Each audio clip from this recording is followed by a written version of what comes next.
আসসালামু আলাইকুম প্রিয় ভাই বোন এবং বন্ধুগণ, আশা করি সকলে ভালো আছেন। এই যে জমিটা দেখতে পাচ্ছেন, এটা হচ্ছে প্রায় 14 থেকে 1500 কলা গাছের একটা বাগান। এই বাগানের যিনি উদ্যোক্তা অর্থাৎ মালিক, তার সঙ্গে আমরা আজকে কথা বলবো। আশা করছি রঙিন সাগর কলা চাষ বিষয়ে আপনারা বিস্তারিত ধারণা পারবেন, তাই পুরো ভিডিওটি দেখার অনুরোধ রইল। আসসালামু আলাইকুম ভাই। ওয়ালাইকুম সালাম ভাই, একটু আপনার সঙ্গে যদি এই কলা বিষয়ে কথা বলি, আমার অডিয়েন্সরা উপকৃত হতো আর কি। তো এই যে কলা বাগানটা দেখতেছি, এটা আপনার কি জাতের কলা? এটা রঙিন সাগর জাতের এটা কলা। এটা দেশীয় রঙিন সাগর জাত? জি, এটা দেশি রঙিন সাগর। এটা আপনারা রোপণ করছিলেন কতদিন আগে? এটা আমাদের দ্বিতীয়বার চলছে। এটা প্রথমবার হারভেস্ট করা হয়েছে, এবার দ্বিতীয়বারের ফলন এটা। আর দ্বিতীয়বার এই যে কলার বাগানটা, যে পাতাগুলা রোগাক্রান্ত পাতা থাকে এগুলা পরিষ্কার করে দিচ্ছি, কাটার পরে জমি থেকে বের করে দিচ্ছি এগুলা। আচ্ছা, প্রথমবারে যে কলাগুলো আসছিল এগুলোর আপনারা মোটামুটি কিরকম প্রফিট হয়েছিল কিংবা লাভবান হয়েছিলেন, একটু যদি বলতেন। এখানে আমাদের 1400 কলার রঙিন সাগর কলা গাছ আছে। এখান থেকে প্রায় 1200 কলা বিক্রি করছিলাম আমরা, 535 টাকা পিস, প্রায় 6,40,000 টাকার কলা বিক্রি হয়েছে এখান থেকে। এবং দ্বিতীয়বার এটা চলছে, আশা করছি এবার একটু বেশি হবে। একটু সামনে যদি আমাদের বাগানটা দেখান পুরাটা।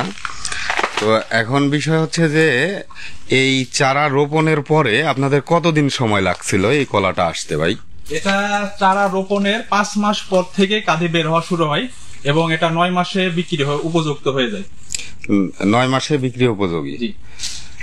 আর এই কলাটা আপনার একবারই শেষ না কয়বার পাওয়া যায় এই কলাটা? তো 5 বারও নেওয়া যাবে, এটা যদি সঠিকভাবে পরিচর্যা করা যায়। যেমন এই যে রোগাক্রান্ত পাতা যেগুলো থাকে এগুলা যদি জমি থেকে বের করে দিই, এই পানামা ভাইরাস যদি এখানে আক্রমণ না করে, এটা মোটামুটি 5 বার পর্যন্ত কলা, রঙিন সাগর কলা সংগ্রহ করা যাবে। আচ্ছা, রঙিন সাগর কলার আমার জানা মতে সবচাইতে বড় ডিজিজ হচ্ছে পানামা। পানামার যদি সমস্যা হয় কিংবা সিগারেট যদি সমস্যা হয়, সেই ক্ষেত্রে কলা গাছ আক্রান্ত হয়, বিভিন্ন ধরনের সমস্যা দেখা দেয়, কলার গাছের মাঝখান থেকে ভেঙে যায়। তো আপনি দেশি যে রঙিন সাগরটা আছে, এটা চাষের ক্ষেত্রে এই সমস্যাটার সম্মুখীন কখনো হয়েছেন ভাই? যে এটা পানামা ভাইরাসটা আসলে একদিন আক্রমণ করে না, হঠাৎ করে কলা বাগানে আক্রমণ করে না, এটা দিনে দিন আক্রমণ করে। যেমন এই যে রোগাক্রান্ত পাতা থাকে, এই পাতাগুলো আমরা প্রতিনিয়তই কেটে জমি থেকে বের করে দিই এবং এখানে আমরা স্প্রে করি প্রতি 15 দিন পর পর কার্বনডাজিম প্লাস 2.5 ইসি এবং প্রোপিকোনাজল। এটা প্রোপিকোনাজলটা খালি সিঙ্গেল, এটা স্প্রে করি। এভাবে 15 দিন পর পর যদি স্প্রে করা হয় কলা বাগানে রঙিন সাগর, তাহলে আশা করছি পানামা ভাইরাস এগুলো আক্রমণ করবে না। আচ্ছা, দেশে প্রচলিত বিভিন্ন ধরনের জাত আছে, টিস্যু কালচার, G9, রঙিন সাগর, মেহের সাগর, আরো ভ্যারাইটি আছে।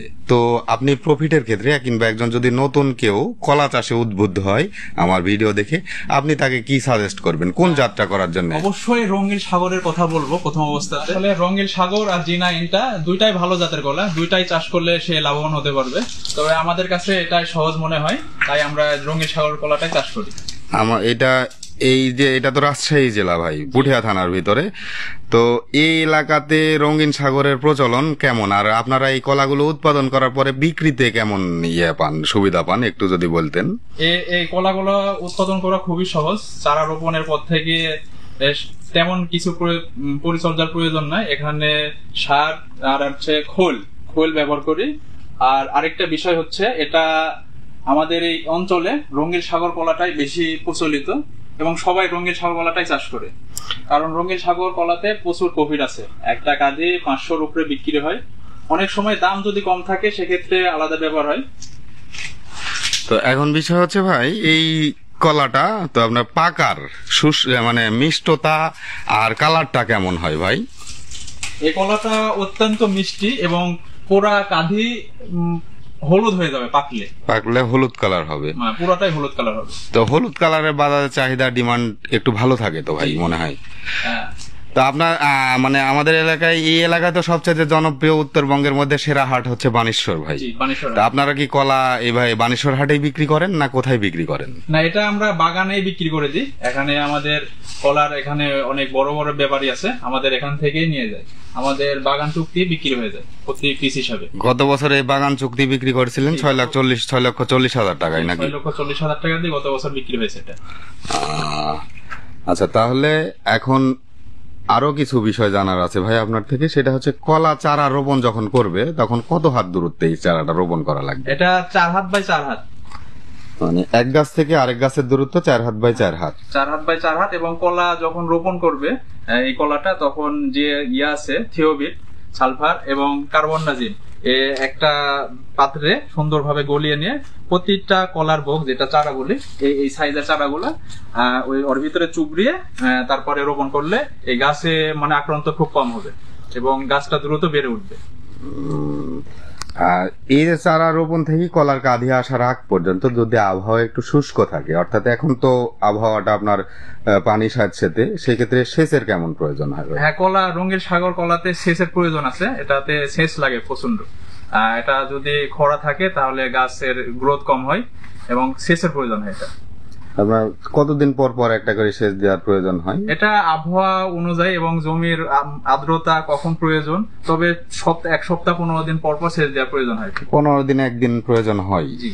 তো আপনি যদি সারের বিষয়টা বলেন, তাহলে একটা গাছ প্রতি আপনার এই কলার আসার আগ পর্যন্ত সারের খরচাটা কেমন হয় ভাই? এখানে মানে আমরা জৈব সার এবং যেটা আছে গোবর সার, যেটা শুকনো নোনদা, শুকনো গোবর সার, এটা ব্যবহার করি।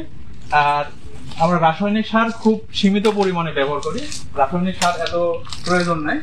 জৈব সার এবং শুকনো গোবর সার ব্যবহার করে আমরা কলা উৎপাদন করি। আচ্ছা, এখন আরো একটা প্রশ্ন, সেটা হচ্ছে ভাই, আপনারা এই যে কলাটা উৎপাদন করছেন, এই পর্যন্ত আসতে আপনাদের একটা কলার কাঁধি প্রতি মোটামুটি একটা ফিক্সড বলার দরকার নেই, কেমন খরচা আসতে পারে আনুমানিক? আমাদের একটা কাঁধি প্রতি 100 টাকা খরচ হবে। তাহলে তো যদি ভাই 300 কত বিক্রি করছিলেন, 500 কত করে বললেন? 535 টাকা প্রতি কাঁধি, মানে 435 টাকার মতো একটা প্রফিটের ছিল গত বছরে। এই বছরে কেমন হবে ওটা তো আল্লাহর হাতে, এখনো বলা যাচ্ছে না। এখন আবহাওয়া একটু অনুকূলে আছে, এখন বৃষ্টিরও আরো সম্ভাবনা আছে। যদি সব ঠিকঠাক থাকে তাহলে আশা করছি এবার একটু বেশি দামে বিক্রি হবে। তাহলে সর্বশেষ প্রশ্ন ভাই আপনার জন্য, সেটা হচ্ছে এই ভিডিওগুলো, আমার ভিডিওগুলো নতুন চাষিরা দেখে বেশি ইন্সপায়ার হয়। তো সেই ক্ষেত্রে সর্বশেষ পরামর্শ, রঙিন সাগর যদি কেউ চাষ করতে চায়, মানে মনে করতেছে যে আমার 10 কাঠা জায়গা আছে, আমি চাষ করব, সেই ক্ষেত্রে কি প্রফিটেবল কিংবা কোনো লসের সম্ভাবনা আছে এরকম, কিংবা নতুন উদ্যোক্তাদের ভয়ের কারণ কি হতে পারে, অথবা চাষ করার একটু যদি আপনি পরামর্শ দিতেন? আসলে আমাদের যে ভাইগুলো বেকার আছে, তারা রঙিন সাগর কলা চাষে আগ্রহী হতে পারবে, তাহলে লাভবান হতে পারবে। আসলে আমাদের অনেক ভাই আছে একটু ভয় করে, মানে এটা এখন এটা একটা ভয়ের বিষয় আছে, ইনভেস্টের বিষয়, এটা অনেক টাকা ইনভেস্টের বিষয় আছে।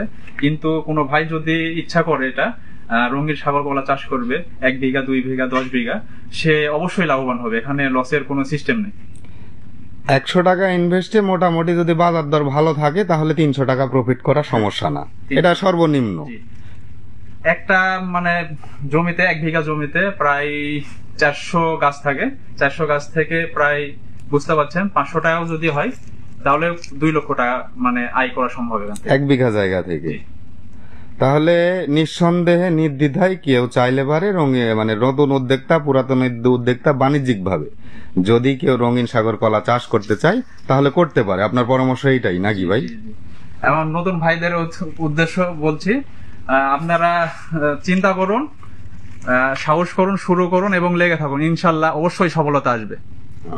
ধন্যবাদ ভাই, আপনার সঙ্গে কথা বলে অনেক ভালো লাগলো। নতুন উদ্যোক্তারা আপনার এই পরামর্শগুলো পেয়ে অবশ্যই উপকৃত হবে।